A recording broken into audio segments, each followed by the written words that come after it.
Welcome back to the Jackson Neill Sports Podcast here on Tuesday, January 15th, 2019. Thank you so much for tuning back in. This is on SoundCloud, Stitcher, iTunes, YouTube, and Spotify.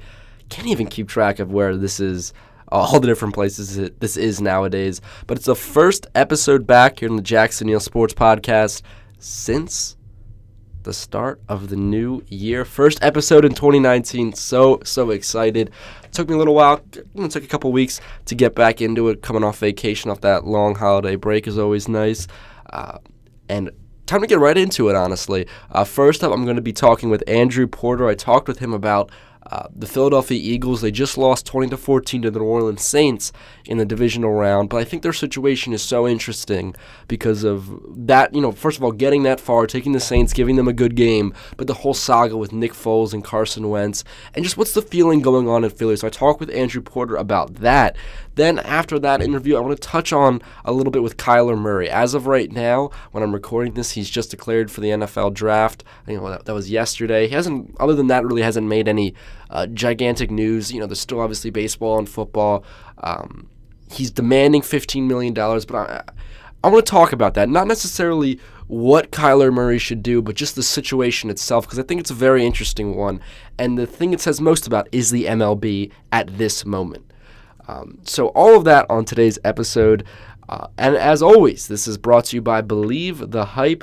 They get the biggest sneaker releases and sell them straight to you guys. So visit them on Twitter and Instagram, Believe Hype Shop. I have the links to that in the description on any one of these. As well as any other links I talk about, Andrew Porter's links, all that great stuff is down in the description of this. So first up, Andrew Porter and I talk about the Philadelphia Eagles, what's going on after their loss to the Saints, and what's up with Nick Foles and his deal with the QB situation.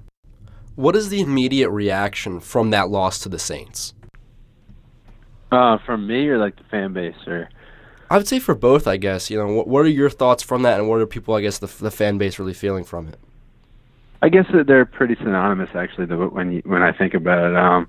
I agree with most of the fan base, which the feeling around the loss is sort of it's different in years prior. I guess last year's Super Bowl helps with that. And, just all the obstacles this team overcame this year. They were 4-6 through week 10, and then they went on this run with Nick Foles. They're a 6 seed. 5 of their last 6 games have been on the road. They're going to New Orleans at the Superdome, where Sean Payton and Drew Brees have never lost a home playoff game. They're 8-point underdogs, and they really had a chance to win the game. They played great, kept it close. I think we were impressed. Everyone was impressed. They beat the Bears in Chicago. So it was kind of like, I think the fan base felt, as did I, that we went into that game thinking it's kind of like a gravy game if they lose, as long as they don't get blown out. They played well. It's okay. It's a good season. It was a great game, a good run. Most teams don't win 2 consecutive Super Bowls. So I think it's more of a proud feeling, the way they played, and exciting with the future. The future is bright because they have a coach, they have a quarterback, they have a general manager, and an owner that's willing to spend. So things are good. I think the fan base is happy.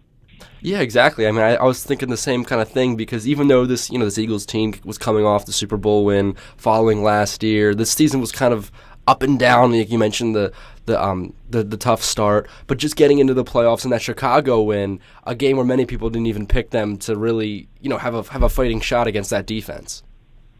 Exactly, and they pulled that one off, and then Nick Foles has done it again. So it's like the storyline surrounding the team. And they're dealing with so many injuries besides the quarterback position. Their secondary is completely revamped.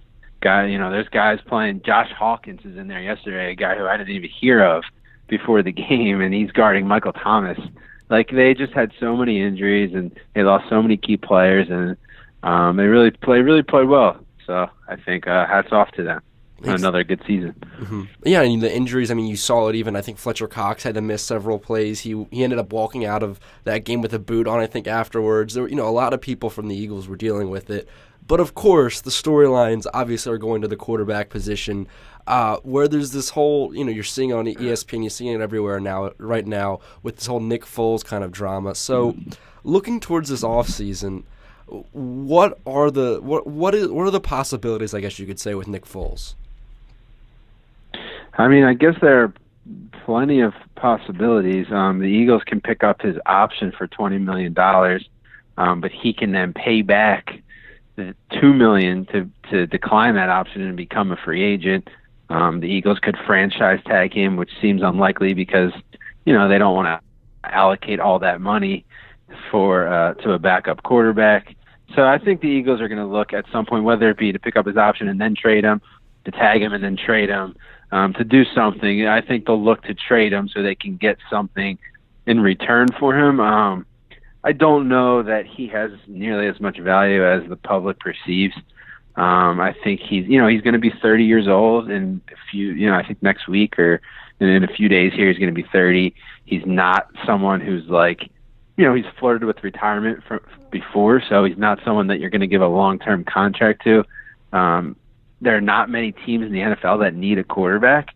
A lot of teams have young quarterbacks right now, so it's a weird time. So, maybe you can get a 4th-round pick for him, maybe a 3rd, but you're not getting a 1st or 2nd for him. You're not getting anything.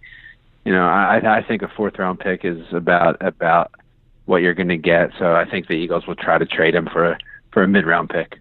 Mm-hmm. I mean, yeah, exactly. I think you're right when you say the public definitely has maybe a little higher of a perception of what they could get for Foles. I've heard of, those crazy, things on Twitter about people saying, they should go for 1st or 2nd round picks, and that just doesn't seem to be the case in this instance with a quarterback like Nick Foles. But before this Saints game, I found it very, I guess I would use the word interesting when I would start to hear these conversations about, is Nick Foles a comparable QB to Carson Wentz? Because in my mind, there's, Carson's on this next level. Those conversations still aren't happening, right?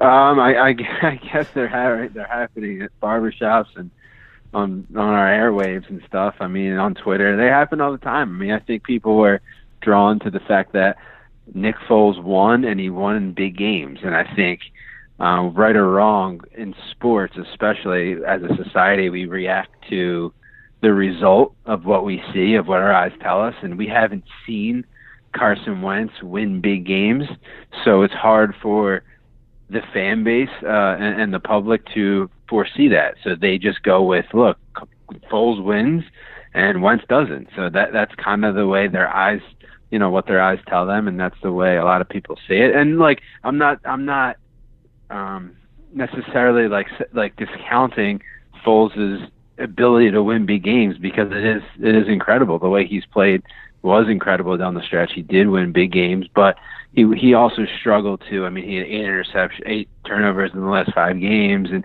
they eked out a few wins. Like he was far from perfect. So I think it all goes into that formula. It's an interesting debate, and it's something that's going to happen for the next few months, if not longer, in Philadelphia, I'm sure. Mm-hmm. Yeah, certainly. I mean, you can't argue with those facts, I guess. With Nick Foles winning those big games, especially, beating the Patriots in the Super Bowl. Only Eli Manning has ever done that before. So, definitely impressive accomplishments for Foles. But what I think even more interesting than, this whole drama about people talking about Foles and, whether he'll get traded or whatnot, is the fact of Carson Wentz, where this has now been 2 straight seasons where towards the end of the season, Wentz has been derailed by injury, and him being in the league for 3 years, is it a legitimate concern to start wondering about his durability? And will the Eagles always need a good backup, because Wentz will never be a guarantee to play 16 games? It's such a hard thing to say, but yeah, I mean, I think it's obviously something that the Eagles should take into equation when they're thinking about the whole situation.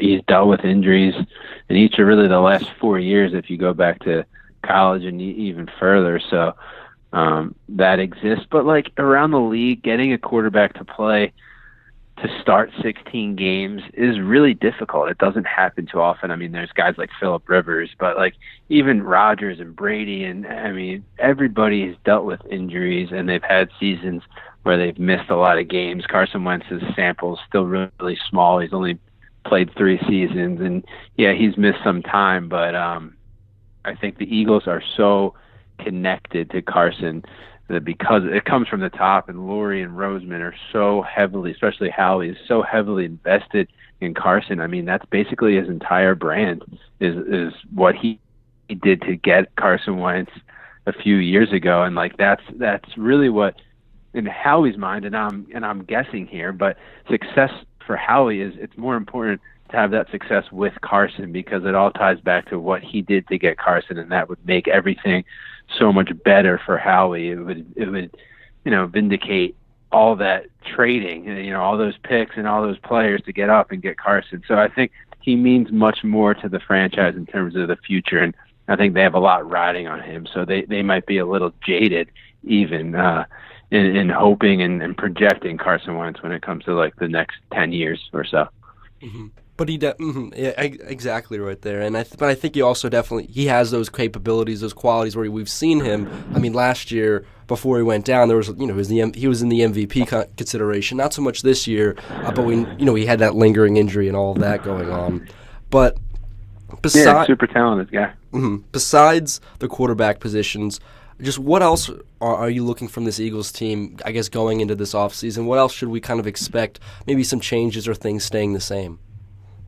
I think the number one thing, I think it's evident with this team is the running back position. I think if you look around the NFL, a lot of the best teams in the league that are consistently year over year now, and it's changed recently, but like in modern NFL, is they have a running back who's a multifaceted running back. Guys like Saquon Barkley and Melvin Gordon and Le'Veon Bell, who didn't play last year. But, those kind of players, Todd Gurley, even Kareem Hunt before the suspension, those kind of players are extremely valuable. They play a large portion of snaps, and they do so much for an offense. They take so much pressure off the quarterback, and the Eagles really didn't have a running back this year. I mean, they're piecing together. I mean, after the Ajayi injury, they're piecing together guys like Josh Adams and Wendell Smallwood, and Sproles is at the end of his career. Who knows if he'll return, but he's not capable of receiving a heavy workload at this point.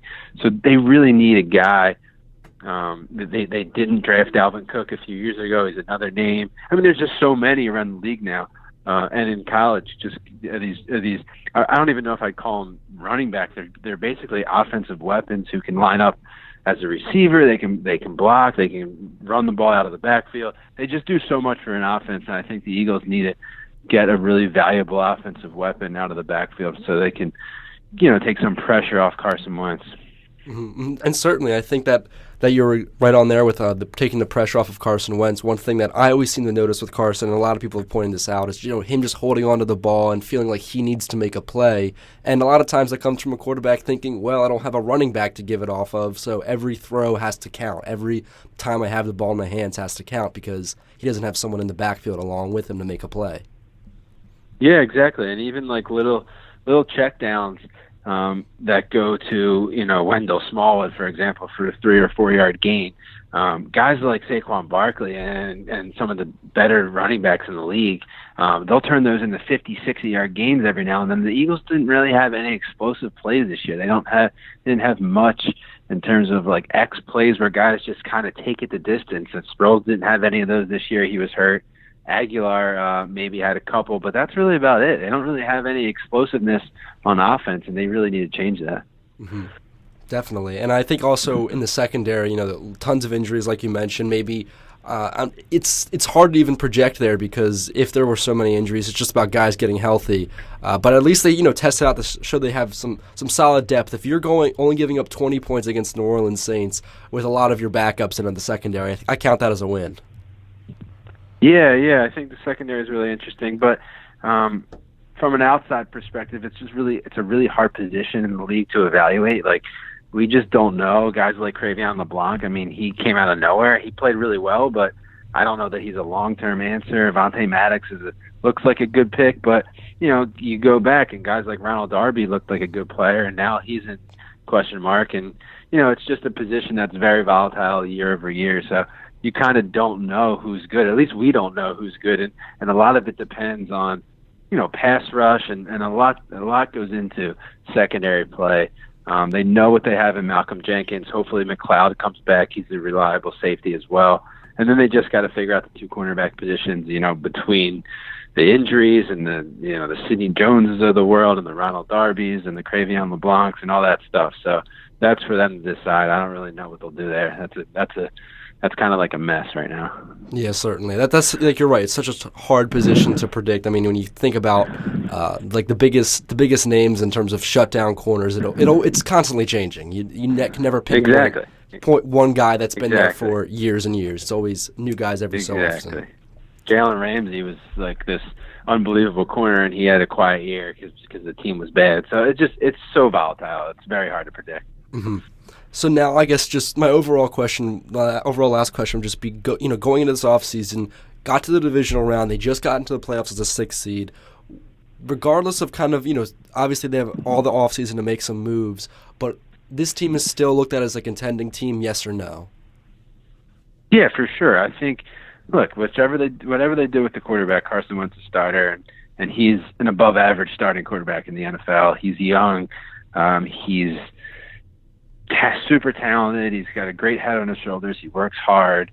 I doubt that he's going to struggle forever. I think the Eagles are very happy with the quarterback situation. They're very happy with their head coaching situation, and they're very happy with their front office. And I think that's it. I mean, that's like what makes a successful franchise, and they have those 3 things in place. So they just have to keep building the roster and figure out the external things and the auxiliary factors of the roster, because they do have aging players. They're not the youngest team in the league. Like, a lot of their talent is getting older or is on their way out. So they have to figure that stuff out. But at the core of it, quarterback and coach is really what makes up a successful franchise, and then a good front office. And they do have all that. So that part of it is intact. So I think they'll be good. As long as Carson's good and healthy, they'll be good. Well, that looks like some promising signs for the Philadelphia going forward. Well, Andrew, thank you so much for doing this. Where can people check your stuff out at? You can catch me on Twitter at @AND_Porter, but you can read us at 94WIP.com. So check that out. I'll have all those links in the description. Thank you so much for doing this. Thanks. Appreciate it. Again, a big thank you to Andrew for coming onto the show. Check out all those links in the description. Now I want to turn the focus over to still the NFL, but the MLB as well, where Kyler Murray is having to choose between which sport to go down as of right now. And if you are unaware, if you just have not really heard anything about Kyler Murray, he just won the Heisman for Oklahoma, had a record-breaking, amazing, only one season really, starting at QB in college football for the Sooners, led them to the playoff semifinals, just set up so many high records for them, and started to shoot up draft boards. However, he's already been drafted by the Oakland Athletics, and they have given him about a $4.5 million signing bonus, 4.66, and while it hasn't already been paid in full to him, that's what the contract says as of right now. If he chooses baseball, if he doesn't choose baseball, there's language in the contract for them to get out of giving him that much money. But basically, you need to know they picked him 9th overall. If he chooses baseball, they'll give him $4.5 million as a signing bonus, and he'll begin, they're saying right now, in high single-A ball. And, obviously with this much news around him, he'd, be raised and promoted aggressively within their system. But it leaves the question, after this season for Oklahoma, as a quarterback, he started to really just shoot up draft boards. And the one stat that was really getting around with him is he's small. People say, he's listed around 5'11", 5'10". It's probably more of a 5'9" type of deal. He would be the shortest QB to start since Doug Flutie retired in 2005. So obviously this is a QB in Kyler Murray, who is going to have to face an uphill battle from the fact just of his size. His arm, his IQ on the field, his mobility, everything else checks out to make him a really great quarterback. And, people have drawn comparisons to someone like even Russell Wilson for the fact, able to move around as well as, throw the ball downfield, just have a high football IQ, in addition to the whole playing baseball as well type of deal. But for Kyler Murray, Instead of the Russell Wilson where he's looking at like a third-round selection when Russell was drafted, this is going to be more, people are saying he's a possible first-rounder. And with quarterbacks, the thing you have to realize is that they always go higher in the draft. Is that even if Kyler Murray is not a first-round QB, even if he's really not to that level, he's going to go a little bit higher because just the need for quarterbacks for a team just trumps every single other need to the point where they will overpay to get their guy.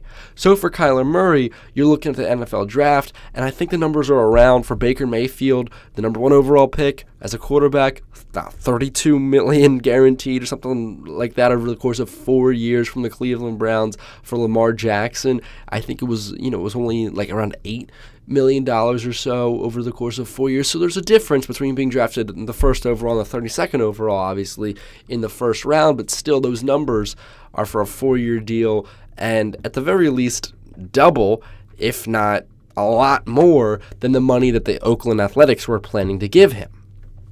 So from the immediate monetary aspect, you're looking at football as a much more instant gratifying kind of sport. With baseball, there's always that possibility of you see these contracts in baseball, you just listen to the numbers that people are throwing around for Machado and Harper. The numbers surpassing $250 million. That these are the type of contracts you're talking about in the hundreds of millions of dollars. Now, a lot of players don't reach that level. These are only for the select few. But if Kyler Murray, as a center fielder, he played that in college, he has some pretty good stats.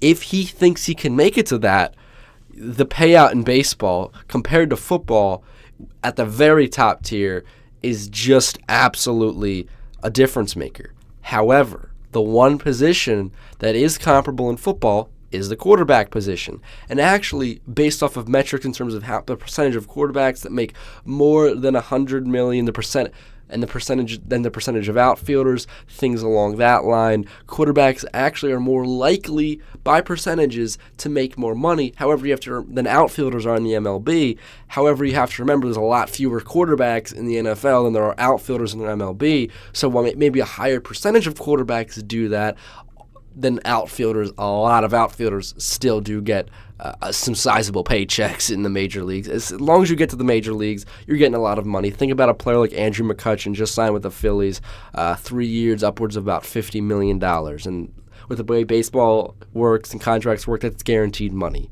That's money he's going to be getting. Whereas with football, quarterbacks usually go with guaranteed money, but some other contracts, not so much. Meanwhile, so there's all those financial aspects you have to look at. Meanwhile, just from the simple fact, which sport do you like to play more? That obviously should play an impact. If if he loves baseball, I don't understand why you would pick football, even if it's a money thing. There's all these questions about what he should do. But at the end of the day, there's only one person that knows what the right decision is, and that's Kyler Murray, because it's the right decision for him. The thing that I find most interesting, the fact that I am getting hung up on throughout this entire thing, is what the MLB is doing right now and what it says about professional sports in America, most specifically baseball and football, where for baseball, the rule is, once you're given that kind of, there's a slotted amount of money for each given draft pick, and depending on the round and the overall pick and everything in the MLB draft. So the A's gave him $4.66 million.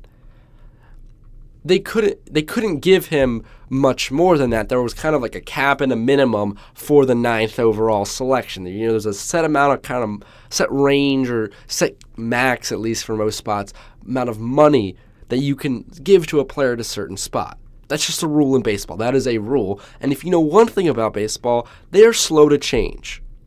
They have their rules. That's tradition. That's how it's done. They don't change. So that's something you have to keep in mind for baseball. However, recently Kyler Murray has said that if the Athletics were willing to give him $15 million, he's going to baseball.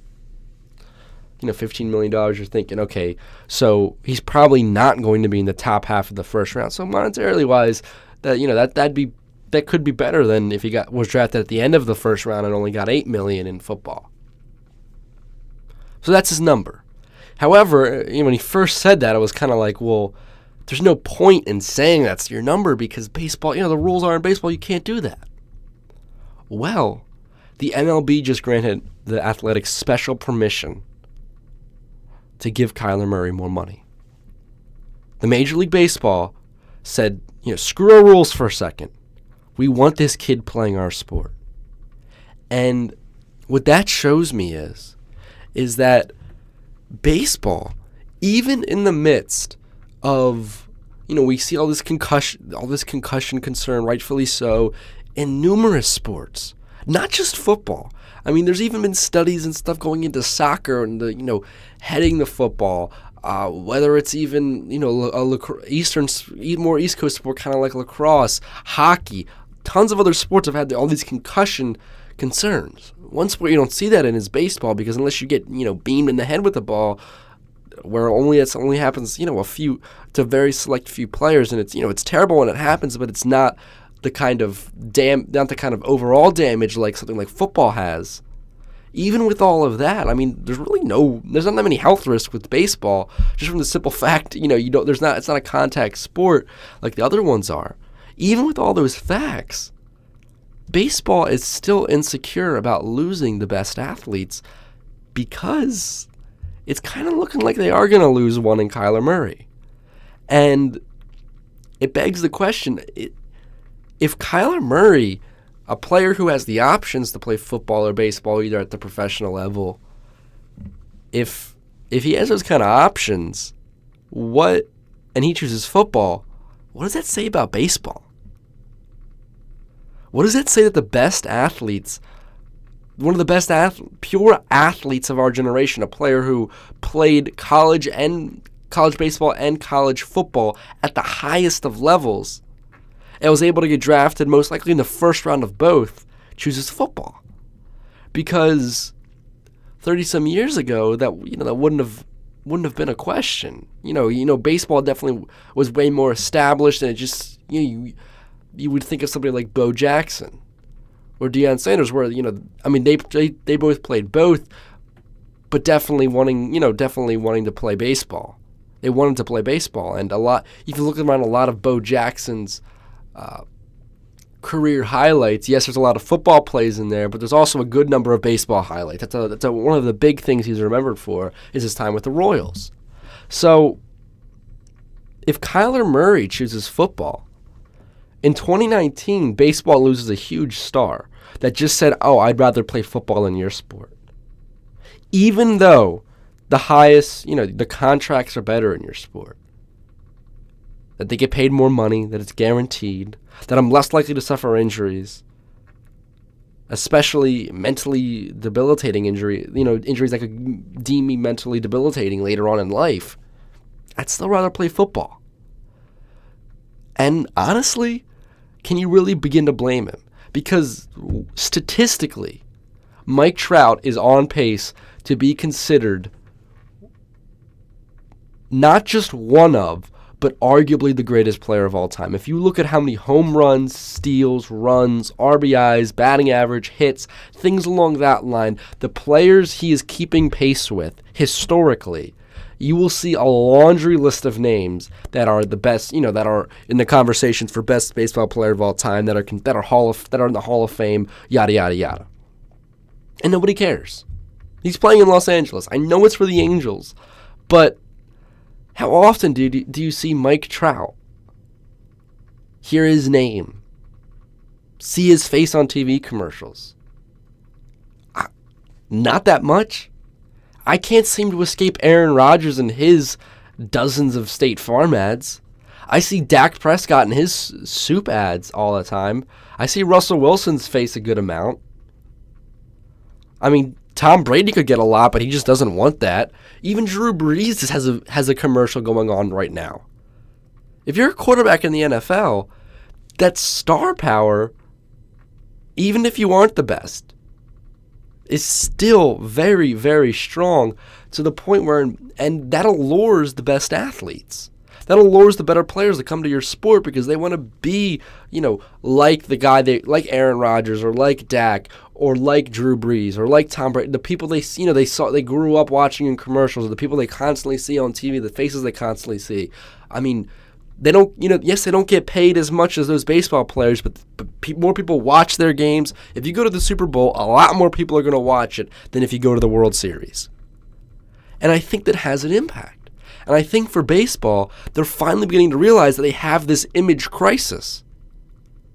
That a player like Kyler Murray, when you're drafted in the first round of baseball as an outfielder, yes, I know you have to go through the minors, and yes, I know the immediate payout is there with football.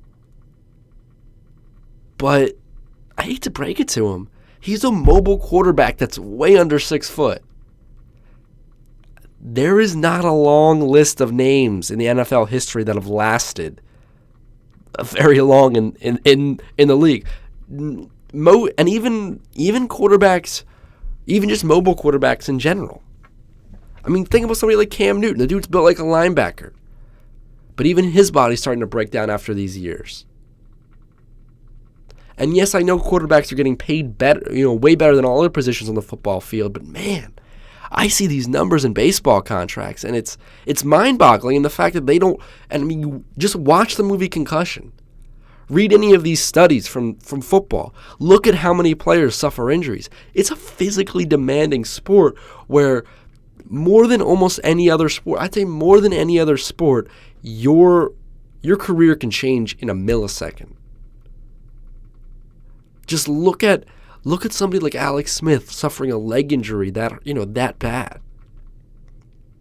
Or just if you get hit the wrong way on your head, this kind of concussion you can't bounce back from. Somebody like Andrew Luck, a young star who has every single trait you want in a quarterback, being sidelined for an entire year because of the injuries he's had to face. So if you're Kyler Murray, you're most likely going to be getting drafted to a team that needs a quarterback. And teams that need quarterbacks usually, towards the bottom of the standings. So they also don't have things like offensive lines, great wide receivers, good running backs. They expect you to make the plays.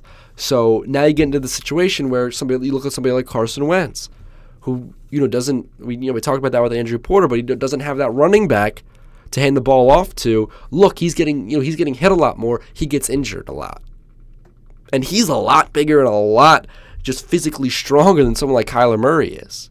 So I think as you start to look at this whole Kyler Murray situation, that fact that the MLB is allowing the A's to offer him that $15 million, that's the biggest thing.